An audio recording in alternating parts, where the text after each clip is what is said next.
Hey up! Welcome back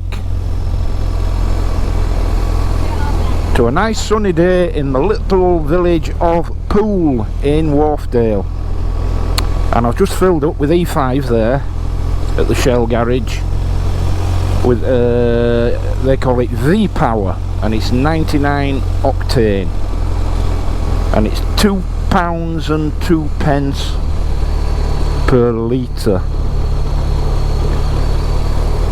Yeah, £2.02 for a litre of fuel. Oh. Anyway, let's not get back on that particular old bandwagon.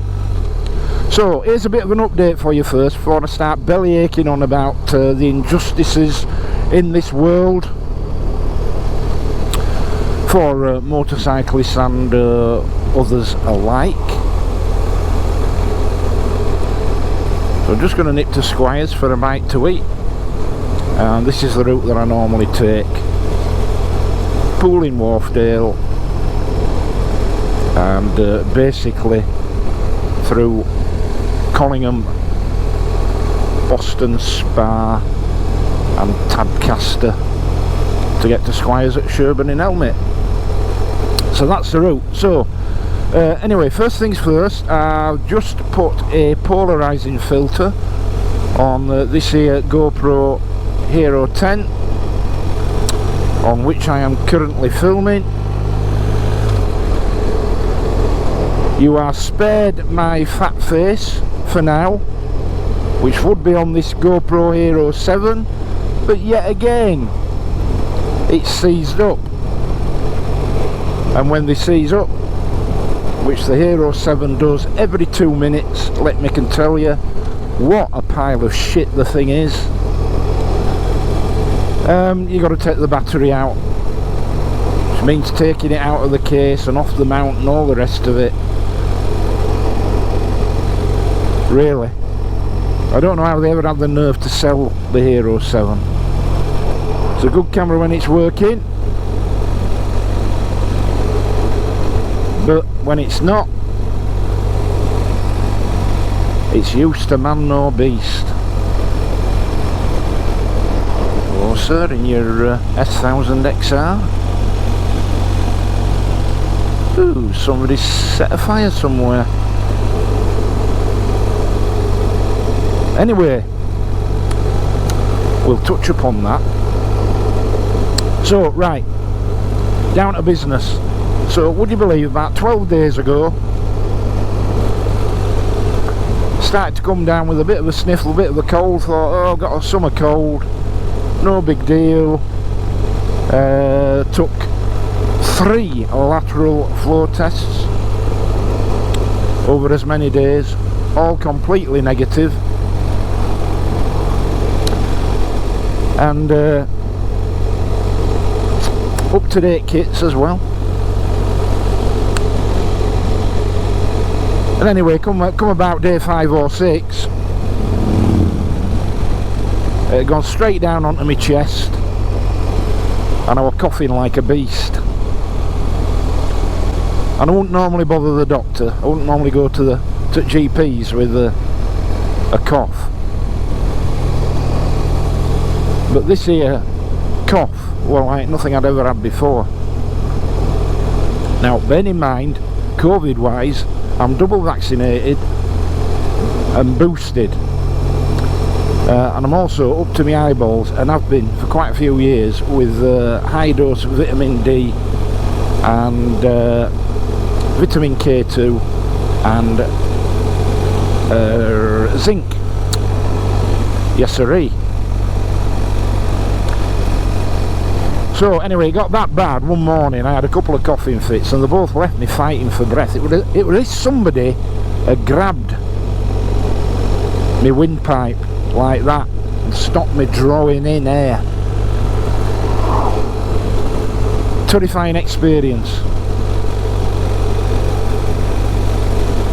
Oh, there's fire over there. Look at what's going on over there, surely.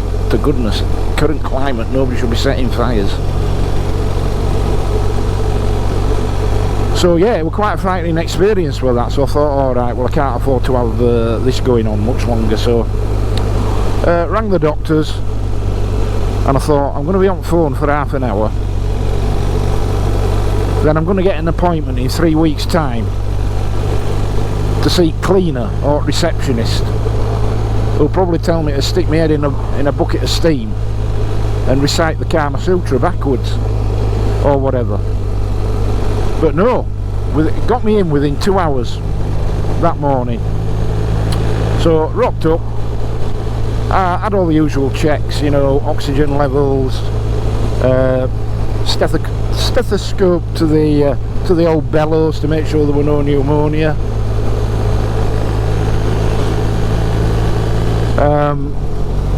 Blood pressure, temperature, all of that sketch. And all fine. So doctor says it's almost certainly COVID. So I said, well, I've taken 3 lat flow tests and they're all negative. He says, well, I'll take that with a pinch of salt, because a lot of lat flow tests now are not registering the current variant of course being Omicron B5. About 80% of the population, or 80% of people who have COVID, have the Omicron B5 variant. So I thought, well, that's a lot of use then, isn't it? But if you think about it, at the moment, or certainly a couple of weeks ago, 1 in 17, that's 1 in 17 people in England had COVID. So the chances of me having had some other viral infection with exactly the same symptoms is pretty few and far between. If you think about it logically, maybe 1 in 500, 1 in 1,000 people had something else that I could have picked up, but 1 in 17 had COVID. So it's a bit of a no-brainer. So all I will say is,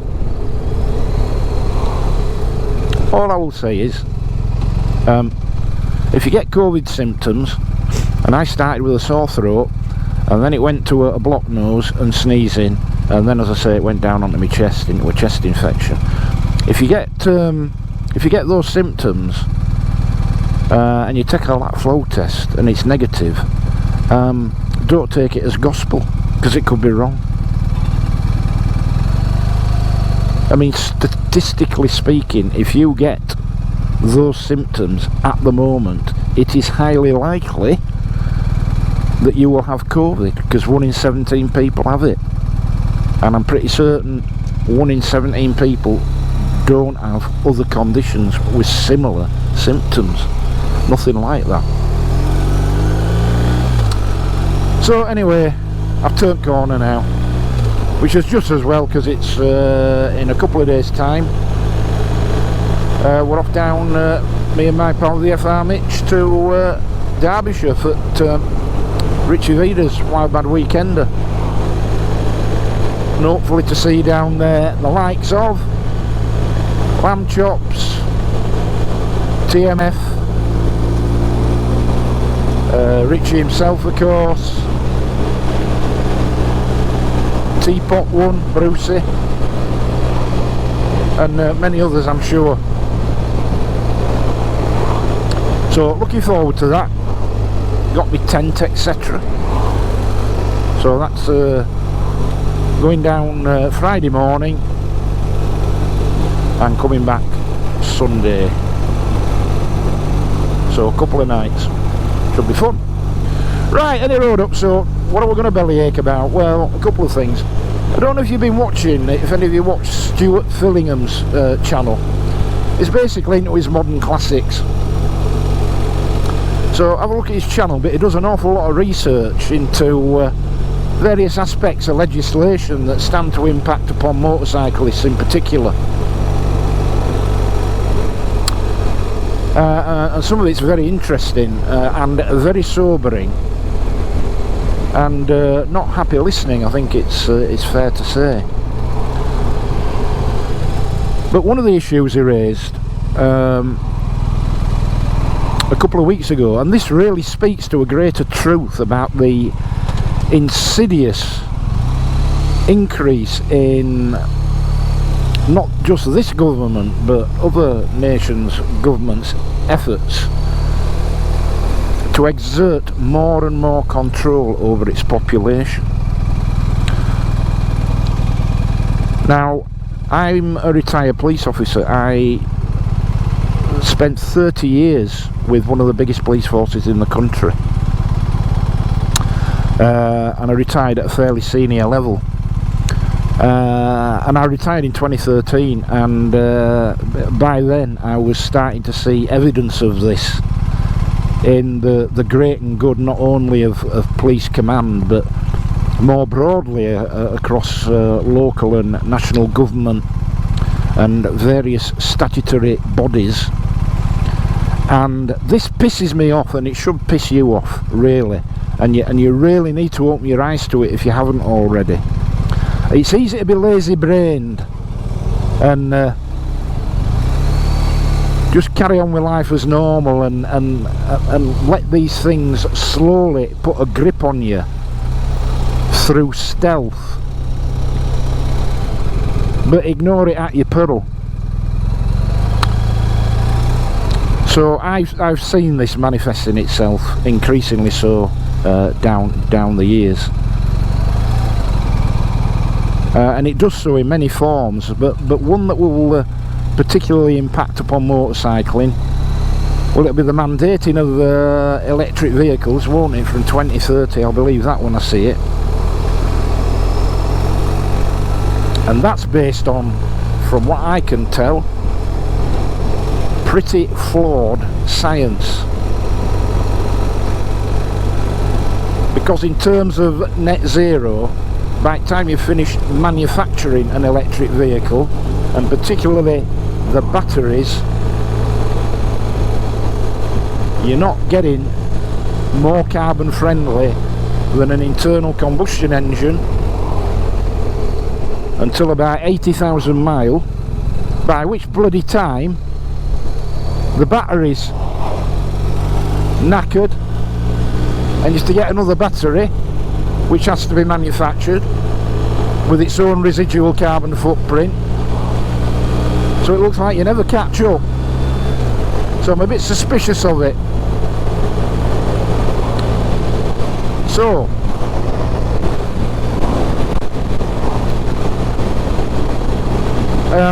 question everything would be my advice.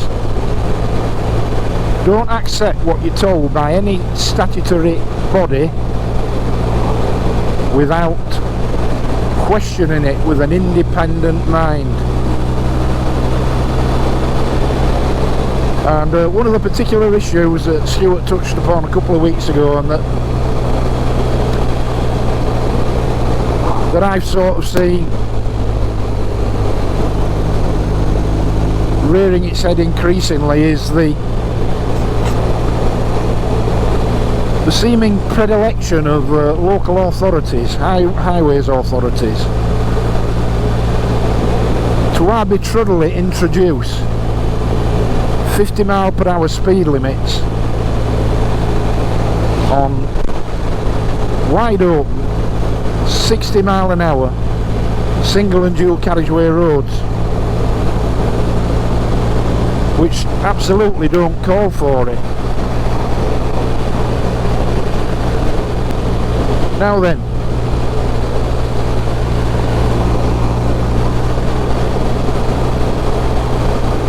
just lost my train of thought then. Right,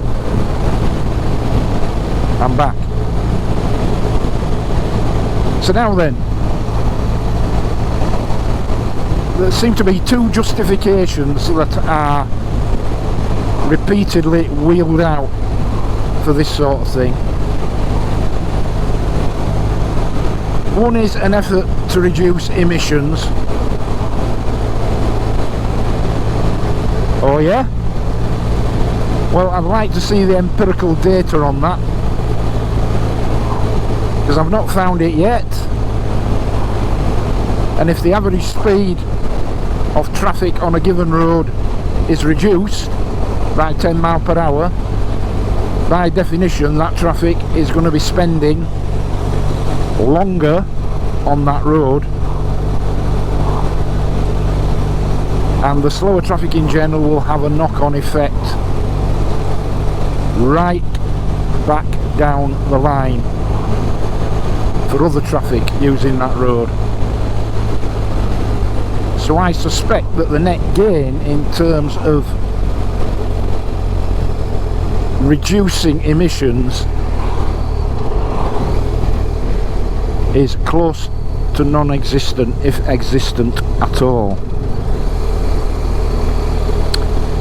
So that'd be my take on that. And the other one is, and this is the justification wheeled out for speed camera enforcement, both static and mobile, and for reducing speed limits, is a reduction in road casualties. Well, let me tell you, I mean, during my police career I did spend best part of 3 years in the road traffic department. It's now called roads policing, but the road traffic department. And part of your job as a road traffic officer, if you dealt with a road traffic accident, would be to record something called causation factors. And it used to be on a booklet called an RT35. I'm sure it's done electronically now, if it's done at all, I don't know. But back in the early 1990s, when I were pushing a traffic car around Bradford, there were quite a lengthy booklet called an RT35, which required you to record in great detail what the primary and secondary causation factors were for an accident. And of course an element of that would be speed. But there are always a temptation to have a mindset which is speed's always a factor in every accident without exception, and to always bang that down as a primary causation factor. And actually, if I'm completely honest with myself, when I've done that in the past, what I should have been recording as a primary causation factor is rank bad driving, or dangerous driving, reckless driving, driving without due care and attention, driving without reasonable consideration, bad driving. But what that actually takes me onto, sort of segues onto it seamlessly, is the way that they bring down the speed limits and bring up the enforcement message is hammered home in a way which dares you to challenge it. And it's like daring to challenge climate change with some people, isn't it?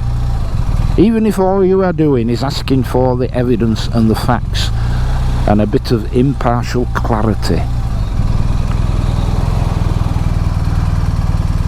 And there'll always be those that say, you know, if you knock 10 mile an hour off at speed limit, statistics show that one less person per 6 months or whatever will lose their lives.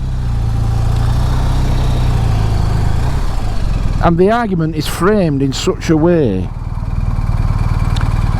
as to almost intimidate free-thinking, independently minded people from challenging that data. But let me tell you what my perspective is. This is my perspective, take it or leave it. But it's an informed perspective over many years. Is that as vehicles and awareness and driving standards and driving instruction standards and driving test standards have evolved over decades, many factors come to bear upon road casualty statistics, and it's not just the speed limit or speed cameras or the level of enforcement. So when you get somebody from the police or the highways authorities or local authorities or any of these self-appointed bodies like BRAKE or ROSPA and all of them, I'm not saying they don't do good work, because I'm sure they do, but when it comes to this particular subject, when an argument is put forward that the statistics show that reducing the speed limit on a particular road has had a beneficial impact on the recorded casualty statistics, what you should be asking is, are those statistics adjusted for the other factors which have resulted in greater road safety across the piece? Because I'll bet you anything they're not so adjusted. Because empirical data collection around other things such as increased vehicle technology around braking systems, onboard proximity warning systems, suspension systems, steering systems, engine performance, the rest of it, it's almost impossible to map that data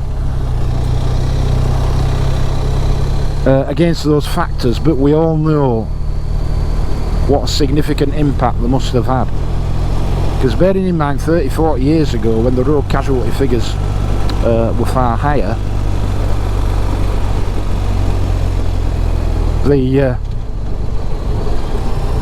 standard of onboard equipment on your average family saloon wasn't very much at all. It was only in early 90s, really, late 80s perhaps, that ABS came in. But things like ABS and traction control and all of these other electronic aids have had a significant impact on the reduction in the number of road casualties, and so has increased awareness and changes in attitudes. I mean, drink driving now is, you know, if you're a drink driver, you're a social pariah now, aren't you? Whereas as back in the, as recently as the sort of mid-80s,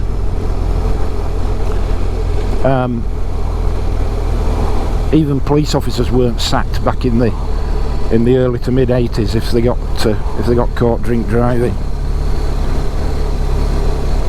So all of those factors societal factors across the board have played their part, and to attribute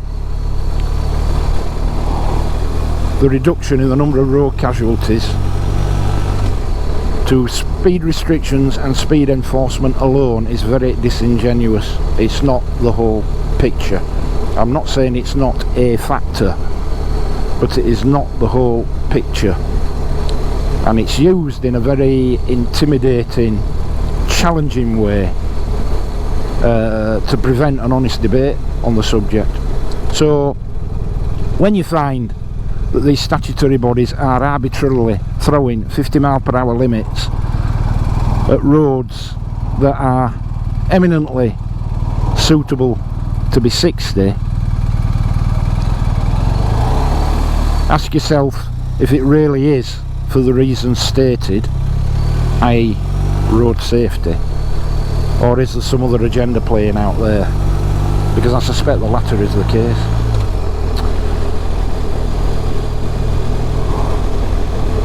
Anyway, just going on into the little town of Boston Spa, and just something for you to think about there. Just an informed perspective upon how slowly and stealthily and incrementally all of these measures are being brought to bear, not just upon motorcyclists but motorists in general and people in general. Because I don't think this government and governments in many parts of the Western world want normal working class people to have their own transport and to be able to travel freely from A to B. I think, and I speak, and it's not a party, it's a political point, but it's not a party political point, because I think this would apply across certainly the UK political spectrum, is there is a particular desire amongst the ruling elite for independently owned and used private transport to be the exclusive prerogative of the well-to-do, of the wealthy, of, if you like, the quote-unquote ruling classes, and the rest of us get on your push bike, walk, or find a bus. And I think that's the attitude, and it needs to be resisted at every level. So hopefully people like MAG, Motorcycle Action Group, and others will fight the good fight. Alright, lecture over, speak soon.